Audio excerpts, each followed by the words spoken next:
Agora nós vamos conversar com o candidato à Prefeitura de Canoas pelo Partido Republicanos, César Augusto. Lembrando que todos os candidatos têm o mesmo tempo de entrevista e respondem as mesmas perguntas. César, prazer estar aqui contigo. Muito obrigado por essa oportunidade de estar aqui, poder falar para todos os canoenses um pouquinho do que a gente quer fazer na Prefeitura de Canoas. César, tem se falado muito em posição política nos últimos tempos, né? O César é de direita ou de esquerda? O César é republicano, nós prezamos pela família, pela iniciativa privada, pela liberdade econômica. Então eu sou de centro-direita. Centro-direita. Como tu avalia a atual gestão em Canoas? A atual gestão de Canoas, ela surpreendeu, mas infelizmente surpreendeu negativamente. Muitos empresários, muitos amigos, muitas pessoas que torciam muito pelo desenvolvimento da nossa cidade. Por isso que eu estou me colocando à disposição. Depois de terceiro mandato, Matheus, nós estamos nos colocando à disposição de todos os canoenses, de todos os amigos, de todos os empresários, para justamente fazer diferente, fazer mais e poder mostrar para todo mundo que Canoas tem como se desenvolver muito mais ainda. Canoas tem muito comércio de bairro, né? Muitos empreendedores pequenos. Como tu pretende ou qual é a proposta para fortalecer a economia local? Fantástico, ainda mais agora que nós estamos caminhando, visitando a cidade, falando com os comerciantes, nós sabemos do potencial que tem os nossos bairros. Muitos comércios são de jovens empreendedores, pessoas que querem se destacar no seu bairro, na sua localidade. Nós precisamos montar incubadoras regionais, ou seja, nos quadrantes que nós temos, nós precisamos movimentar aquela economia local através de um trabalho consciente, um trabalho de assessoramento para os jovens empreendedores dos bairros. No cenário pós-pandemia, despesas aumentaram, receitas caíram. Como administrar a cidade tendo esse contrabalanço? Nós pegamos recentemente um índice pela Unilassalle e foi feita uma pesquisa. Nesses meses de pandemia, nós sofremos ali mais de 6 mil desempregados e principalmente os comerciantes. Isso em Canoas? Em Canoas. E principalmente os comerciantes, né? A indústria se manteve, que 70% da economia de Canoas é pelas indústrias, mas o comércio, que gera muito emprego, teve um desfalque realmente. Nós tivemos praticamente 6 mil desempregados nesses meses de pandemia. E como reestruturar isso, César? Nós precisamos resgatar a dignidade do comerciante, a dignidade do empreendedor, auxiliando eles para movimentar novamente a sua economia. Nós precisamos resgatar, inclusive, a dignidade da família, que foi desabrigada, né, por essa pandemia que veio sem pedir licença. César, com relação ao transporte público, que nós sabemos que impacta diretamente, eu sou empresário, preciso que as pessoas que trabalham na nossa empresa cheguem, não se coloquem em risco, que elas estejam no horário certo. O que tu pensa com relação ao transporte público de Canoas? Antes de falar em transporte público, nós temos que ver como está as nossas vias, as nossas ruas, as nossas avenidas. Não adianta a gente cobrar da empresa um ônibus tecnológico, um ônibus moderno, um BRT, se nós não temos ruas pavimentadas para usar essa estrutura. Também não adianta nós sonharmos em dividir a nossa cidade com 4 empresas. Eu acho que isso não vai funcionar, porque os aplicativos, os Ubers, o Pop, o 99, estão ocupando muito espaço do transporte coletivo. É mais barato hoje ir de aplicativo do que do transporte coletivo. Nós precisamos pensar em subsidiar essa passagem para todos os trabalhadores não perderem o seu horário de trabalho. Com relação à UPA do idoso, as UPAs que foram fechadas, né, isso afeta a saúde e geração de emprego e renda no município, porque não atrai, né? Quais são os teus projetos com relação às UPAs? Verdade, infelizmente em Canoas hoje foram 2 UPAs fechadas, 2 UPAs de 16 horas. Nós precisamos reabrir essas UPAs de 16 horas. Também nós precisamos dividir nos quadrantes as UPAs para o idoso. Não adianta só pensar em em atender o idoso no centro da cidade. O idoso está na vila, o idoso está na periferia, o idoso está no bairro. Nós precisamos dar essa atenção, reabrindo a UPA do idoso e manter essa dignidade que os nossos idosos tanto precisam. Como fazer isso? Da onde buscar receita para isso? Receita tem. Cidade de Canoas é a terceira maior cidade do estado do Rio Grande do Sul. Nós temos diversos deputados, parceiros, que seguidamente estão enviando emendas parlamentares, principalmente na área da saúde. Nós precisamos pensar em humanizar o atendimento, priorizar a saúde. Se nós priorizamos a saúde, nós temos geração de emprego, nós temos o trabalhador que venha estar contente e feliz com a sua saúde familiar e de poder ir trabalhar. Tenho certeza que se nós priorizarmos a saúde, nós vamos, inclusive, desenvolver economicamente a nossa cidade. E sobre o Hospital Nossa Senhora das Graças, que a gente sabe que ele não é um hospital de responsabilidade do município, mas existe uma responsabilidade, vamos dizer assim, né? Sei lá, vamos falar, o município teria que se envolver mais, sem dúvida, na gestão daquele hospital, né? Então eu também tenho que ter cuidado da forma em que eu coloco as perguntas para os candidatos, né? Mas qual o teu projeto para aquele hospital? Assim, até onde a prefeitura pode alcançar aquele hospital? Matheus, eu tenho o maior carinho pelo Nossa Senhora das Graças. Eu nasci no Nossa Senhora das Graças, né? Cresci na cidade de Canoas, também sou empreendedor, eu também abri 2 empresas, já fechei também, já quebrei, já sei qual a necessidade do comerciante, do empreendedor, já sei todas as dificuldades. E o Gracinha é assim, o Gracinha é mantido por uma associação, mas deveria sim ter uma atenção a mais da questão pública, do gestor, porque não adianta nós investirmos milhões mensalmente para o Nossa Senhora das Graças se nós não tivermos uma boa gestão na área da saúde. Com relação ao aeromóvel, tu vai dar continuidade no projeto caso seja eleito? Não, o aeromóvel é fantástico, eu acho que muitas pessoas que estão nos assistindo, que viajam ao mundo inteiro, sabem que as principais cidades também não têm esse acesso ao aeromóvel, poucas localidades temos. E aqui na cidade de Canoas seria fantástico se nós tivéssemos essa viabilidade econômica. Hoje nós não temos ainda, precisamos preparar para o futuro e é isso que eu quero. Eu quero olhar para o futuro, quero mostrar que os canoenses podem olhar para o futuro, mas não é o momento não de aeromóvel na cidade de Canoas. Correto. Visando o empreendedorismo e as escolas municipais, como que tu acha que pode fomentar, até mesmo com análise de perfil, etc., nessas crianças, que elas consigam se sobressair de alguma maneira, visando serem empreendedoras ou visando crescerem com startups, e não somente estarem ali naquele momento da escola, né? Vamos falar do contraturno. É verdade. No ano de 2008 eu protocolei na Câmara de Vereadores um projeto de lei onde incluiria no currículo escolar do município de Canoas a matéria, a disciplina do empreendedorismo. Não me foi permitido, foi vetado esse projeto por falta de organização. Nós temos professores capacitados e também nós precisamos levar essa estrutura para todos os nossos alunos do ensino fundamental, do ensino médio. Essa consciência de ajudar a sua família, de querer empreender. Por isso nós precisamos fazer cursos técnicos no extra classe, no pós-aula, no contraturno, de poder levar a todos os nossos alunos, os nossos estudantes, essa experiência de querer e provocar também nos nossos alunos de querer empreender aqui na nossa cidade de Canoas. Como pretende incentivar os informais ou até mesmo os desempregados a empreender em Canoas?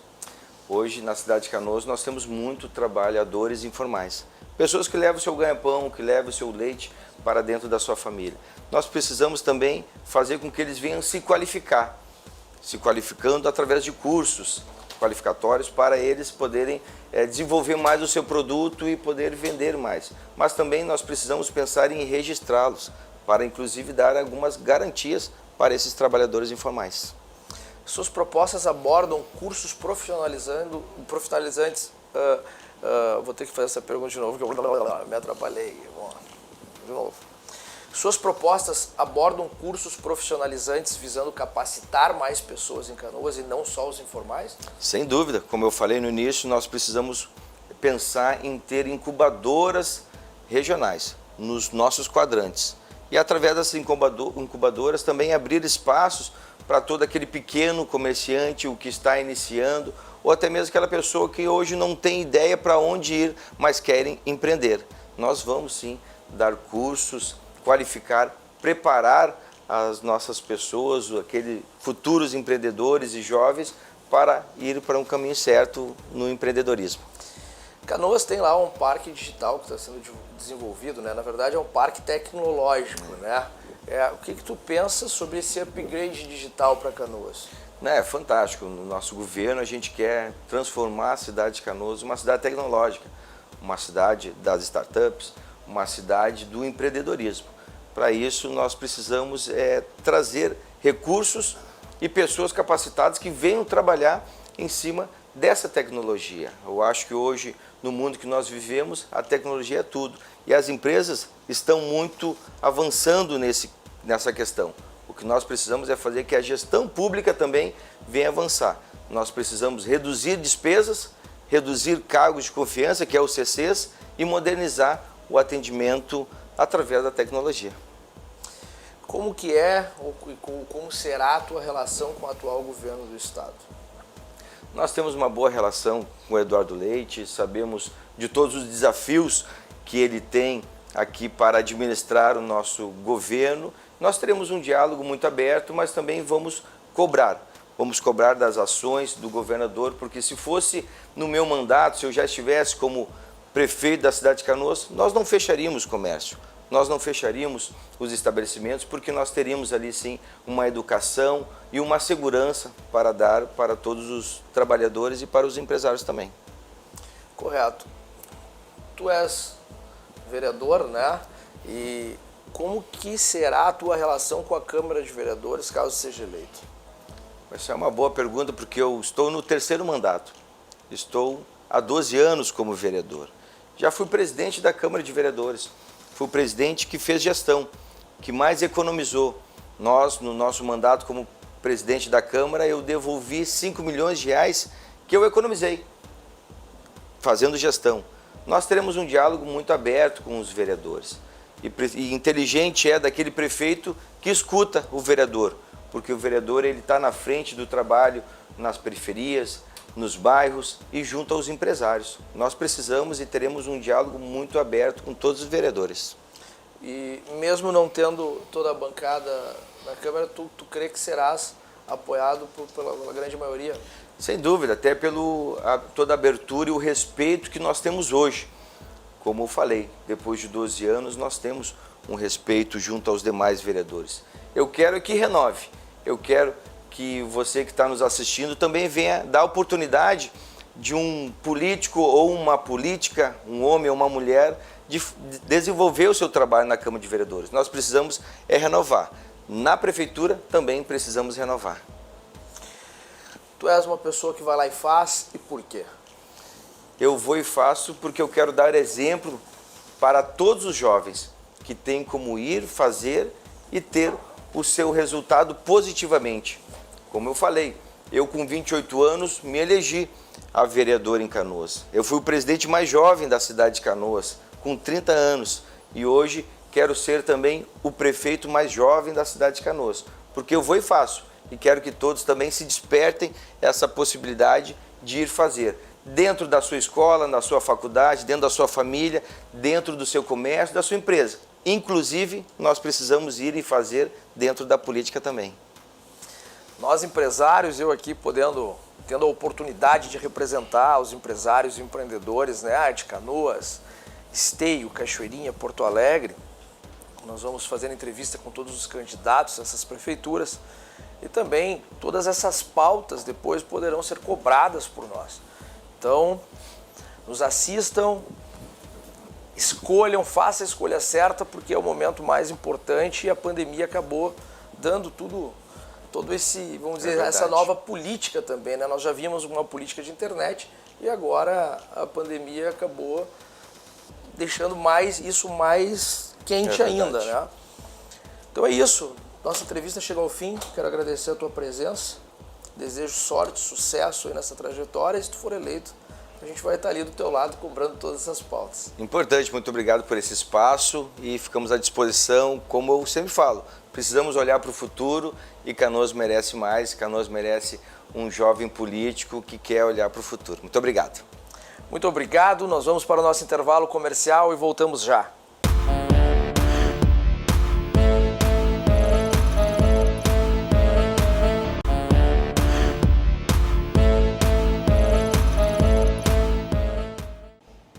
Agora nós vamos conversar com o candidato à Prefeitura de Canoas pelo PSOL, Pablo Henrique. Lembrando que todos os candidatos têm o mesmo tempo de entrevista e respondem as mesmas perguntas. Pablo, um prazer estar aqui contigo. Tudo bom, João? Bom, pai. Prazer é nosso poder ter esse espaço aí de conversa e diálogo. Muito bom. Vamos para a nossa primeira pergunta. Pablo, tem se falado muito em posição política, né? Principalmente nos últimos 2 anos. Tu te considera um cara de direita ou de esquerda? Eu me considero um cara de esquerda, né? Nessa concepção histórica do que vem ser a esquerda, né? Dos espaços dos atores sociais que buscam mais direitos, que buscam mais garantias, né? Que em algum tempo lá, quando surgiu a direita e a esquerda, lá no Congresso da Revolução Francesa, né? Quem ocupava essa parte de esquerda eram os liberais, que contra a nobreza, contra os defensores da nobreza, queriam mais direitos liberais. Com o avançar da história, com o avançar dos atores sociais, a classe trabalhadora foi se organizando e foi ocupando esse espaço de querer mais direitos. E quem ficou do ponto de vista esquerda ficou os socialistas, os anarquistas ocuparam esse espectro da esquerda, reivindicando mais direitos nessa sociedade, e os liberais ocuparam aquele espaço que antes eram da nobreza, né, das classes conservadoras. E ficou, então, eu me considero de esquerda, porque luto por mais direitos, mais garantias para a classe trabalhadora, que é uma concepção de classe que o PSOL, a grande maioria do PSOL e eu tenho, e me considero de esquerda, porque do ponto de vista progressista político, né, de lutar por mais garantias e mais direitos. Então, estou dentro desse aspecto de avançar em direitos, de esquerda. Ok. E como que tu avalia a gestão atual? A gestão atual do prefeito Busato, em Canoas, é uma gestão que é temerária em vários aspectos, né? Aspectos da questão da saúde, com recorrente em questões de problemas nas parcerias público-privadas, que a gente sempre vem denunciando, né? A falta de municipalização de fato das questões de saúde, do concurso público, do profissional qualificado dentro da área da saúde, que gera essa questão dessa precariedade na relação das parcerias público-privadas, que já vinham da gestão anterior, e que daí o Busato fala assim, mas não é só da minha, e é verdade. Daí o Busato tá correto em dizer que já vinha desde o Jair Jorge, né? Então é isso, assim, com a GAMP, com esses grupos terceirizados, né, que são de parcerias público-privada, que na verdade fazem joguetes políticos para cargos e não tem nenhum compromisso, né, ético com o usuário do sistema de saúde. Isso é um dos problemas. Outros problemas é a questão de transporte público em Canoas, que tem um monopólio de mais de 40 anos. A minha trajetória dentro de Canoas de militância também tem muito questão de luta contra esse monopólio, porque é um atendimento precário à população. Houve algumas melhorias, houve pontuais inclusive, mas elas são ineficientes para o desafio que nós temos, né, contemporâneo de uberização, de, né, o transporte público ser em massa para as pessoas usarem mais transporte público e reduzir o uso de automóvel. A gente precisa pensar uma cidade que não seja projetada para os automóveis. A cidade que nós queremos é aquelas que todos possam usar o transporte público. O médico, o prefeito, né? Essa é a cidade o ideal, né? Que todos se utilizem transporte público e tu tem a redução, né, das frotas de carros, emissão de CO2, por sua vez, e temos um transporte público de qualidade. E isso em todas as gestões pecou, porque sempre teve essa relação com o privado, que é a empresa privada de ônibus, que tem um monopólio, sempre muito escusa, sempre muito... em todas as cidades das regiões metropolitanas, você percebe isso, né? Essa coisa das grandes empresas de ônibus comandando o poder político local, né? Que é uma coisa que é muito prejudicial, prejudicial ao usuário, à população em geral. E a natureza, né? Porque acho que tu tem um transporte coletivo ruim, as pessoas usam automóvel, emite mais CO2, o trânsito fica insuportável, né? E isso é qualidade de vida. Quais propostas para fomentar o empreendedorismo em Canoas, tendo em vista que há muitos negócios de bairro, né? E como fortalecer isso? Isso é interessante, né? A gente acha que... Primeiro,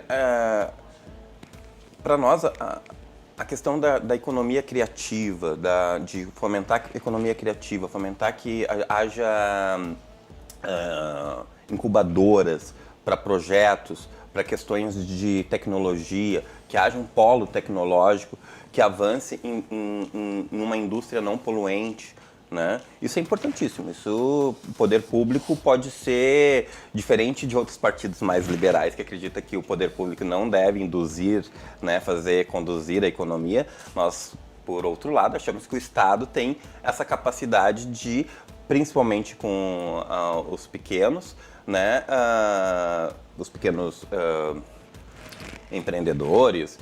E apesar de eu não gostar muito da palavra empreendedor, que eu sei que é em voga, né? Desde o Schumpeter lança a questão dos empreendedores, mas o pessoal da economia criativa, assim. Acredito que a gente tem como maximizar as ideias, né? Otimizá-las, fazer com que elas ganhem corpo e sejam de grande utilidade. Aplicativos, né? Uma das ideias que a gente está propondo, que foi proposta aqui pela Fernanda Melchiona, em Porto Alegre, que é a questão do aplicativo municipal, para que haja um aplicativo municipal onde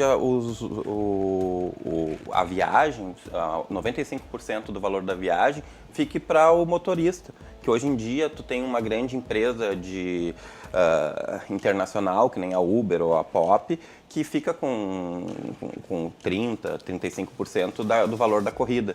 E que tu possa fazer esse tipo de atividade para que haja esse serviço, que é interessante, que a gente nunca mais, eu acho que vai ficar sem, né? Tu poder ter um aplicativo que tu chame alguém para ir a algum lugar e o carro tá ali na frente da tua casa, mas que tenha um valor justo, uma relação de contrapartida mais coerente com o custo de uma viagem, né? Isso é importante, isso é pensar fora da caixa. No cenário pós-pandemia, como administrar a cidade com despesas altas e receita baixa? Pois é, a gente está com um problema gravíssimo em Canoas e que vai ser um problema para o Estado. Né? Que o Estado ainda não caiu a ficha do que está acontecendo e que é culpa do governo Bolsonaro. E que tem a ver com a culpa das privatizações. A privatização da Refap, da refinaria Alberto Pasqualini, e da termoelétrica em Canoas. Ela é responsável em Canoas por 76% de todo o orçamento. No Rio Grande do Sul, ela beira em torno de 30% de todo o orçamento do estado do Rio Grande do Sul. Com a privatização, há perdas muita perda de ganhos.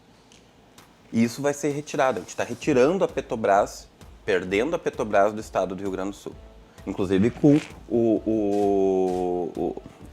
com os pontos em Tramandaí e Osório, né?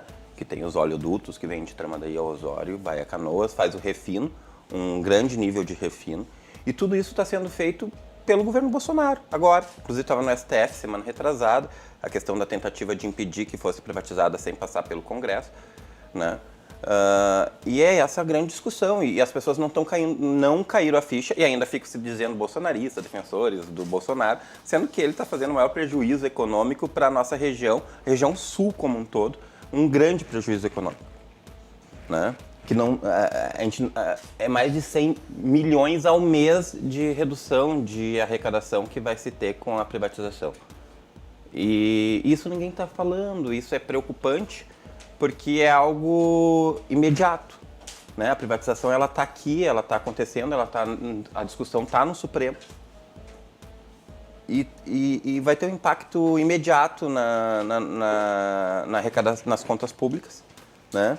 E as pessoas ficam aí fervorosas defendendo o absurdo. Sua bandeira. A sua bandeira, que é, na verdade, o fim da saúde pública. Também a questão de verbas, eu acho um absurdo também, e daí tem a ver com Canoas e com as escolhas políticas que os candidatos a prefeitos e os seus respectivos partidos fizeram.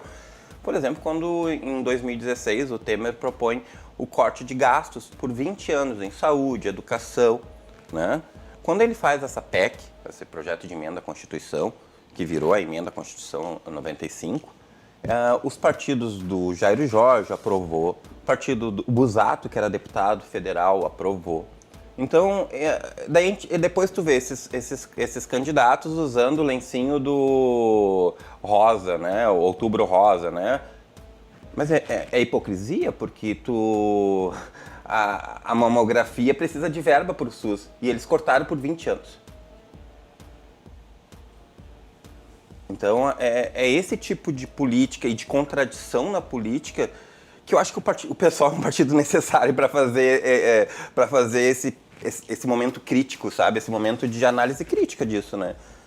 Da incoerência disso. Quais as propostas em relação à melhoria do transporte público de Canoas, já que a gente falou esse tema agora há pouco? Porque é um grande problema em Canoas, tá? A mobilidade. A mobilidade em Canoas, ela é precária, apesar de que ela poderia ser... a gente tem 6 estações do trem, né? A gente é a cidade com o maior número junto com Porto Alegre. Porto Alegre também tem 6 estações do trem, mas a população de Porto Alegre, apesar de ter 6 estações, ela não usa tanto as estações do trem quanto a região metropolitana, né? As 6 estações do trem, elas são um eixo central da vida da cidade de Canoas, inclusive corta a cidade ao meio. Mas mesmo com isso, com esse ativo de mobilidade que nós temos, que é o Transurb, a gente é precário na questão do transporte interno da cidade. Os ônibus, como eu estava falando, do monopólio por mais de 40 anos de uma única empresa, geram um problema gravíssimo de mobilidade. E eu me conheço enquanto militante crítico já desde da juventude discutindo isso. E para nós, desde 2008, o pessoal já tinha proposto a criação de uma empresa pública, a pensar fora da caixa a questão da tarifa. A gente fala tarifa zero, óbvio que a tarifa zero ela é a partir de um fundo municipal de mobilidade, com as verbas das multas, a verba que o empresário paga o vale transporte, em vez de pagar para o indivíduo, pagar para o fundo, e para garantir uma empresa pública de transporte que não pense no lucro, que ela só seja na sua funcionalidade. Porque hoje a gente pensa a empresa, o transporte público, como lucro. E esse é um equívoco, porque o transporte público ele não deve gerar lucro, ele deve dar acesso a direitos. Tu poder acessar a cidade através da mobilidade. Imagina, eu tenho direito à escola, o município dá acesso à escola, mas às vezes meus alunos, eu sou orientador educacional, não conseguem ir à escola porque não tem passagem. Tu tem o direito à educação, mas tu não tem o acesso a esse direito. O transporte público é aquele direito, é a garantia do acesso a esse direito. Tu tem um posto, mas tu não tem como levar a tua família no posto. Então, a garantia de pensar que a gente possa fazer um transporte que as pessoas seja atrativo, que as pessoas, e até mesmo do ponto de vista do mercado, né? Imagina a cidade circulando, né? As pessoas circulando na cidade, né? Não é para dar lucro para uma empresa que está há 40 anos, que não gera nenhuma riqueza para nós, né? Como seria uma empresa que não fosse pensada em lucro e fosse só a sua manutenção? A tarifa gratuita no sentido bancada por uma taxa, por uma contribuição, uma taxa anual, né, com os empresários, com os usuários, etc. Mas no momento do uso gratuito, as pessoas pudessem ir acessar o comércio, né, e levar sua família, em vez de pagar 15, 20 reais de transporte para 5 pessoas, ir e volta, dá mais ainda, né, porque é 4 e pouco. As pessoas pudessem usar esse valor para consumo, né, na cidade. Isso é pensar fora da caixa. Isso é dizer que a gente deve pensar, e as cidades europeias estão pensando isso, e várias cidades, Araricá, no Rio de Janeiro, são cidades que já têm transporte com tarifa zero, pensado em alternativas. Cidades pequenas, inclusive, fazem, contratam empresas para fazer o transporte público, assim, ó, quero que tu faça essas linhas, quanto que tu cobra, só vou te pagar isso, né? A gente vai pagar e você não vai cobrar, hein? Não tem... Em relação à UPA do idoso e as outras UPAs que foram fechadas, isso afeta a saúde e a geração de emprego e renda do município. Quais são os teus projetos em relação às UPAs? Primeiro é fazer essa denúncia que eu falei lá da PEC de 2016, né? Que é os partidos, eles falam, tu fechou, todos eles fecharam. Porque todos eles aprovaram, exceto acho que o PT, que não fez essa aprovação, mas todos os outros que estão concorrendo, exceto o PT e o PSOL, todos os outros que estão concorrendo aprovaram a emenda constitucional 95, inclusive o prefeito Busato aprovou, porque ele era deputado federal, que corta verbas por 20 anos, em saúde, educação, cultura e segurança. Todas as verbas sociais são cortadas por 20 anos. É óbvio que equipamentos de saúde... Mas isso não foi muito divulgado, né, Paulo? Teve uma greve geral por causa dessa mobilização. Às vezes há uma tentativa de estancar. A mídia não fez um alvoroço referente a isso, né? Pois é. Isso tem a ver com os interesses, né, de divulgação ou não de certas informações, né? A gente sabe que corporações, né, têm seus interesses, até porque tem uma retórica de Estado mínimo, tem uma retórica que compra, tem o seu direito de fazer isso, né? Mas, entretanto, ela cria também os seus mecanismos de autoproteção e não divulgar aquilo que entra em desacordo com seus interesses, inclusive ideológicos de corporações. É da vida. Eu sou sindicalista, eu sei disso, porque eu sei que para furar o bloqueio, por exemplo, para dizer, olha, o Eduardo Leite está nos massacrando, né?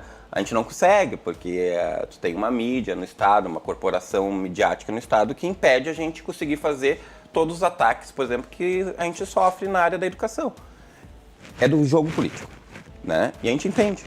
A gente acha que... E é do jogo político, por isso que o movimento social faz barulho.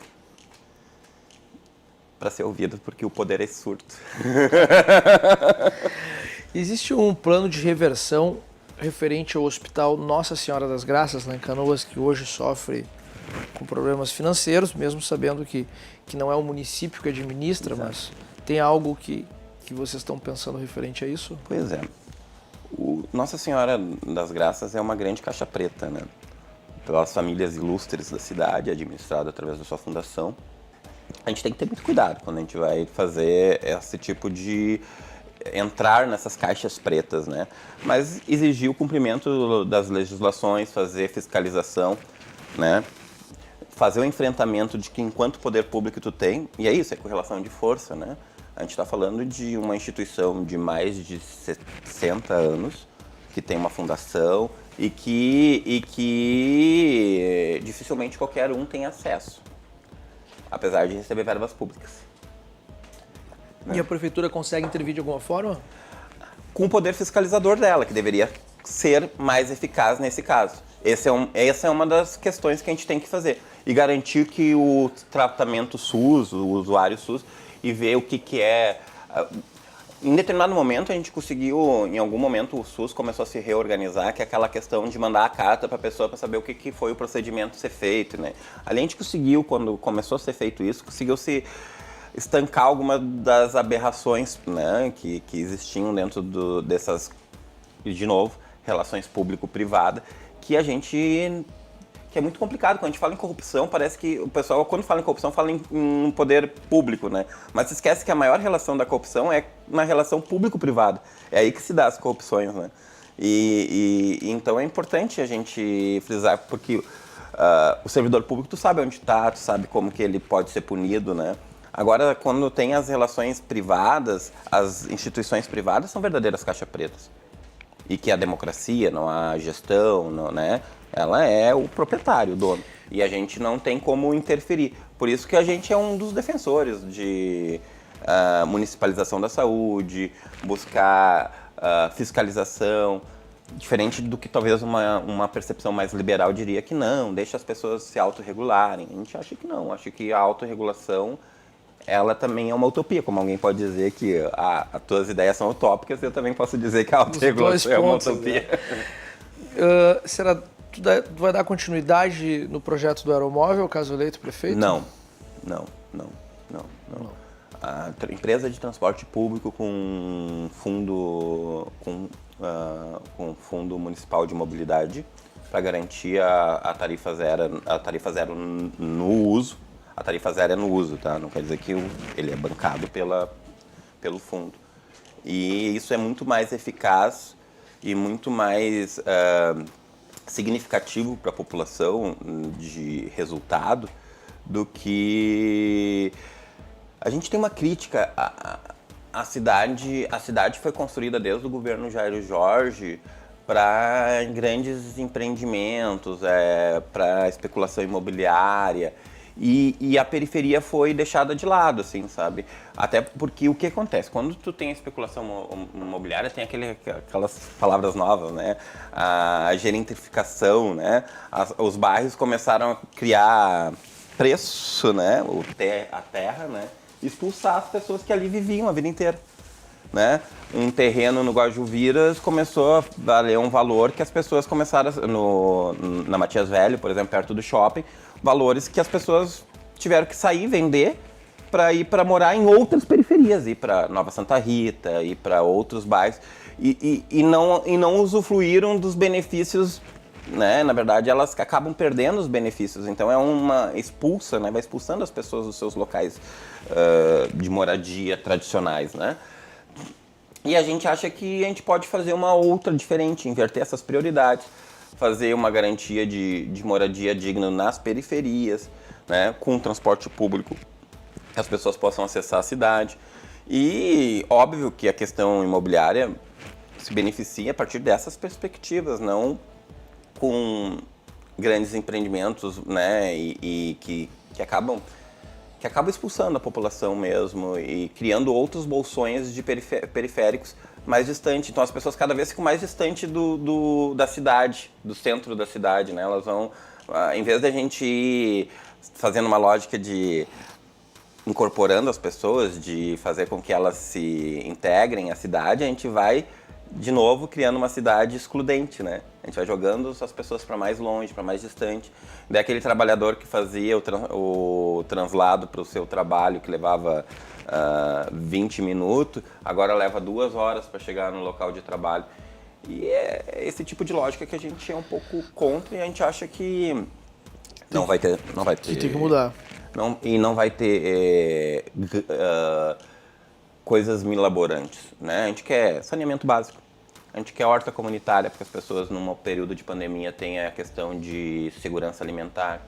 Isso é o inovador. A gente quer um dia sem carne nas nossas escolas, para que as crianças pedagogicamente consigam entender que o consumo de carne tem questão da pegada hídrica, como o consumo de carne pode ser prejudicial no sentido de ambiental.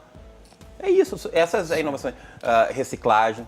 Imagina que lindo que hoje em dia a gente fala qual é a grande inovação. A grande inovação é que as pessoas consigam saber a importância de separar o lixo, né? Isso já é uma grande inovação, né? Que já é algo, né? Visando o futuro dessa geração escolar, das escolas municipais de Canoas, vocês pensam em algum projeto visando escolas técnicas, empreendedorismo, algo nesse sentido? Sim, escola técnica sim. A modelo de Triunfo, né? Triunfo tem escolas municipais de ensino médio e técnica, né? Só que para a nossa legislação educacional, João, a gente tem que cumprir o que é obrigatório para o ensino, para as obrigações do município. A gente só pode investir em escolas técnicas se a gente cumprir, e está bem escrito na legislação, na LDB e na Constituição, se a gente cumprir a nossa obrigação, que é ensino fundamental e educação infantil. Só se a gente tiver cobertura 100% de educação infantil e de ensino fundamental. Então, para ter escola técnica, a gente tem que... Primeiro ter o básico. Ter o básico. E vamos, acho que tem como cobrir uma cidade grande como Canoas, a gente tem como fazer a cobertura 100% da educação infantil, que é algo extremamente importante. E sim, escolas técnicas, porque as que a gente tem a potencialidade de uma região metropolitana, né? E se não for municipal, que seja, né, que a gente seja um motor de incentivo para que a rede federal se amplie, né, para que a rede estadual, que só tem uma escola técnica em Canoas, né, que é a Bento Gonçalves, né, só tem imagina uma cidade com 350 mil habitantes, tem uma única escola técnica do estado, né. O Instituto Carlos Chagas, por exemplo, tem só tinha o curso de contabilidade, hoje em dia só continua com o curso normal, que é o magistério, né? Sim. Essas coisas também a gente pode fazer a parceria e incentivar que seja ampliado, porque mercado né? Tanto é que a gente tem inúmeras escolas privadas de técnicas, né, na cidade, na região, e não tem a oferta pública. O que falta é a oferta pública. E como que será a tua relação com o atual governo do estado? A relação republicana que a legislação impõe, né? São entes federados, né, que têm a sua autonomia, né? E é isso que em toda relação republicana do Estado Democrático de Direito tem que ser, né? Independente de qual coloração político-partidária se encontra, até porque, por exemplo, assim, ideologicamente eu sou extremamente oposição ao governo federal e ao governo do estado do Rio Grande do Sul, mas republicanamente, do ponto de vista de entes federados, a gente tem autonomia e temos relações recíprocas que são obrigatórias, né? Inclusive, tem contratos obrigatórios de ser seguidos que não tem como... Né? Essa dentro da legalidade, dentro da normalidade E o diálogo com a Câmara de Vereadores de Canoas? Pois é, essa é algo que a gente vai ter que reinventar, né? Porque a gente vai ter que reinventar nos moldes de que a governabilidade de partidos antissistêmicos, que nem o PSOL, ou como foi o PT há muitos anos atrás, ela tem que se dar também a partir de outros aspectos que não toma lá da cá dentro das assembleias municipais, né, das câmaras municipais de vereadores. Então, a participação popular ela é um instrumento também de garantia de governabilidade, né? E não só de governabilidade, como também de pedagógico, que as pessoas assumam a política para si e tomam as rédeas da política.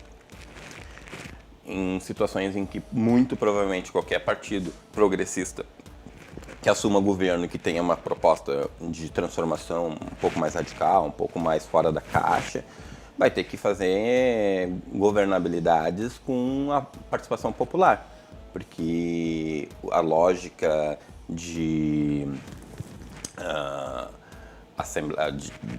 da Assembleia Municipal, da Câmara Municipal de Vereadores, que são os representantes, ela não vai conseguir suprir as coisas. Tu vai ter que botar peso em cada proposta, dizer se ela é positiva.